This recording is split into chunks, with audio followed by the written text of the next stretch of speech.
The canvas fell from her trembling hands and hit the parlor floor with a hollow thud that echoed through the house like a gunshot. Margaret stood frozen in the doorway of the art studio, her chest heaving, eyes locked on the oil painting propped against the wall. A portrait of a man's face she'd know anywhere, rendered in loving detail by hands that weren't hers. Her husband Thomas looked up from his reading chair, confusion flickering across his features before something darker settled in. Recognition, then fear. The same face in the painting, the same strong jaw, the same scar above his left brow from a childhood fall. The air between them turned to stone. She couldn't breathe, couldn't think. Her voice came out broken, sharp as splintered wood. Why was his face on that canvas? Why had she found it hidden beneath a cloth in the guest room, tucked away like a guilty secret? And whose initials were those in the corner? E.M., painted in delicate script she'd never seen before. Thomas rose slowly, his hands reaching toward her, but she stepped back. The hurt in her eyes stopped him cold. He opened his mouth to speak, then closed it again. What could he possibly say? The silence that followed wasn't peace. It was the moment before a storm breaks, when the whole world holds its breath. And in that terrible quiet, she saw it. The truth painted across his face clearer than any portrait. He'd been seen by someone else, known by someone else, loved by someone else. The man she'd built her life beside had given his face to another woman's canvas. Now tell me something true. If you found proof that the one you loved had let someone else capture them in secret, their face, their soul, their private moments, what would rise in you first? Rage? Grief? The cold, cutting need to know every detail of the betrayal? And would you stay to hear the explanation? Or would your heart already be galloping toward the door, too wounded to listen? Sometimes the hardest battles aren't fought with words or fists. They're fought in the space between what we thought we knew and what we can no longer deny. Margaret stood in that space now, and the ground beneath her was crumbling fast. 6 months earlier, Margaret's life had felt like a blessing she'd done nothing to deserve. She and Thomas had married young, building their ranch from nothing but sweat and faith. 23 years together. 2 grown sons working cattle out in Montana. A home filled with the kind of quiet contentment that don't shout, but settles deep, like roots in good soil. Thomas worked long days, mending fences and tending the herd. Margaret kept the books, tended her garden, and painted when time allowed. Small landscapes mostly, nothing grand. She wasn't gifted like the artists in the catalogs, but she didn't mind. Her heart was private, personal. It was hers. Then Emma Caldwell arrived in town. She came from back east, renting the old Pritchard house to escape some unnamed sorrow. A painter, people said, a real one. She'd set up a studio and started offering lessons to anyone interested. Margaret had thought about going, just to learn a few techniques, maybe improve her brushwork, but the ranch kept her busy, and Thomas had grown quieter that spring, more distant. She'd noticed it in small ways. The way he'd linger in town longer than needed. The way he'd mention Emma's name too casually, too often. How he'd started bathing before supper, even on days he hadn't worked hard enough to need it. Margaret told herself she was imagining things. Thomas had never been a man who wandered. He'd never given her reason to doubt. But doubt is a seed, and once planted, it grows in the dark. One afternoon, Margaret rode into town for supplies and saw Thomas's horse tied outside Emma's studio. Her stomach tightened. She told herself he was probably just picking up something, a gift maybe, or helping with repairs, but when she passed by the window, she saw him through the gap in the curtains. Emma stood close to him, her hand resting lightly on his arm. She was laughing. Thomas was smiling in a way Margaret hadn't seen in years, young again, almost boyish. And then Emma touched his face, just briefly, adjusting the angle of his jaw like she was studying him, like he was hers to touch. Margaret didn't go inside. She climbed back on her horse and rode home, her heart pounding so hard it hurt. That night, she said nothing.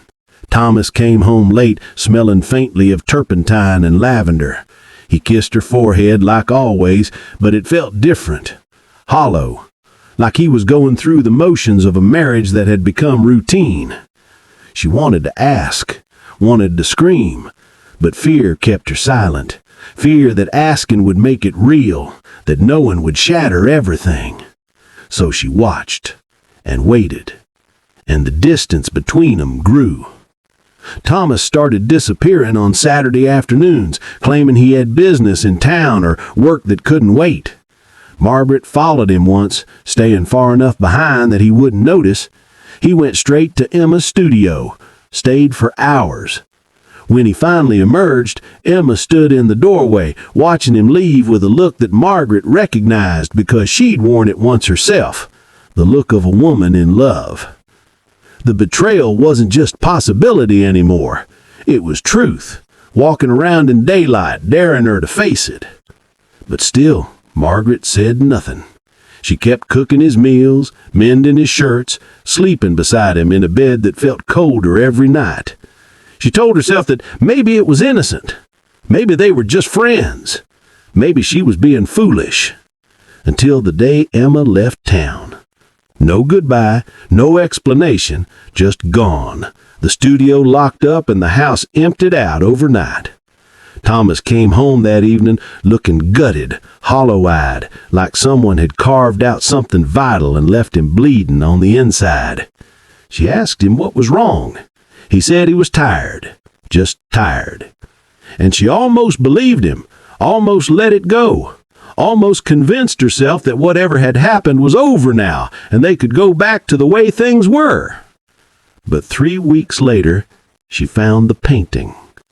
She'd gone into the guest room to air it out, pulling the dusty sheets off the furniture, and there it was, leaning against the wall, covered with a thin cloth.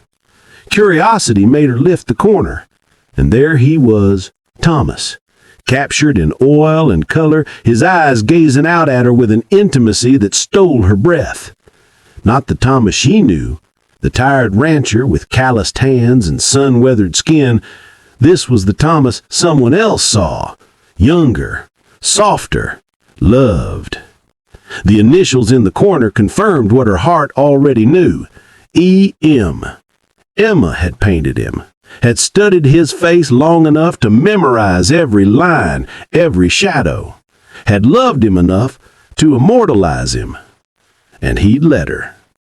Her hands shook as she carried the painting downstairs. Her mind raced through every lie, every late night, every time he'd smiled at her while thinking of someone else. The hurt was a living thing now, clawing at her chest, demanding answers.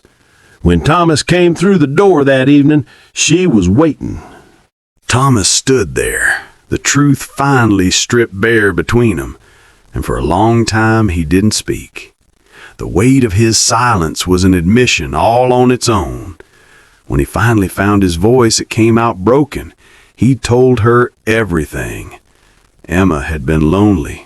He'd been lonely too, though he hadn't realized it until she showed him attention he hadn't felt in years. It started innocent, conversations, coffee, shared laughter. But somewhere along the way it became more. Not physical, he swore, never that, but emotional. A betrayal of the heart, which hurt just as deep. Emma had asked to paint him. He'd agreed, flattered by the attention, by being seen as something more than a rancher growing old, Sitting for those portraits had made him feel alive again, important, desired. He let himself believe it was harmless because he never crossed certain lines. But he knew, he'd always known it was wrong. When Emma left, she'd given him the painting as a parting gift. He'd hidden it because he couldn't bear to destroy it, but couldn't bear to look at it either. It was proof of his weakness, his betrayal, his failure as a husband. He didn't ask for forgiveness, didn't make excuses. He just stood there, tears running down his weathered face, waiting for whatever judgment Margaret would deliver. And Margaret realized something in that moment that changed everything. She was angry, devastated, broken, but beneath all that pain, she still loved him. 23 years couldn't be erased by one mistake, no matter how much it hurt. And seeing him finally vulnerable, finally honest, finally aware of what he'd risked, it cracked something open inside her. She asked him one question, just one. Did he love Emma? Thomas shook his head. He'd been infatuated, flattered, foolish, but love? No. He loved Margaret. He'd always loved Margaret. He'd just forgotten how to show it, forgotten how to see her clearly until he'd almost lost her. Margaret looked at the painting one more time and walked to the fireplace. She hesitated only a moment before tossing it into the flames. They both watched as Emma's careful brushstrokes curled and blackened, as Thomas's painted face disappeared into ash. It wasn't about erasing what happened. It was about choosing what to carry forward. The road back wasn't easy. Trust, once broken, doesn't mend overnight. Margaret made him earn every inch of ground. They talked more, fought more, cried more, but slowly, painfully, they began to rebuild what had crumbled. Thomas learned that love isn't just a feeling. It's a choice you make every day. And Margaret learned that forgiveness doesn't mean forgetting. It means deciding that the person you loved is worth fighting for, even when they've hurt you. Because here's the truth the frontier teaches you, hard and clear. Love built on comfort will crack when tested. But love rebuilt on honesty and effort, that's the kind that weathers every storm. Some betrayals can't be forgiven. Some wounds run too deep. But when two people are willing to face the truth, own their mistakes, and do the hard work of healing, that's when love becomes something stronger than it ever was before. Not perfect, never perfect, but real. In the end, Margaret kept painting, but now Thomas would sit with her sometimes, not as a subject, but as a companion. They'd work side by side in comfortable silence, rebuilding trust one quiet evening at a time. The painting she'd burned was gone, but the lesson it taught them remained. Love can't survive in shadows. It needs honesty, even when the truth burns. It needs work, even when the work is hard. And sometimes it needs forgiveness, not because the betrayal didn't matter, but because the love still does. If this tale touched your heart, then don't ride off just yet. There are more stories waiting beneath the western sun. Tales of love, betrayal, and lessons learned the hard way. Subscribe to Frontier Love Tales, where every story reminds us that love still rides even across the roughest frontier.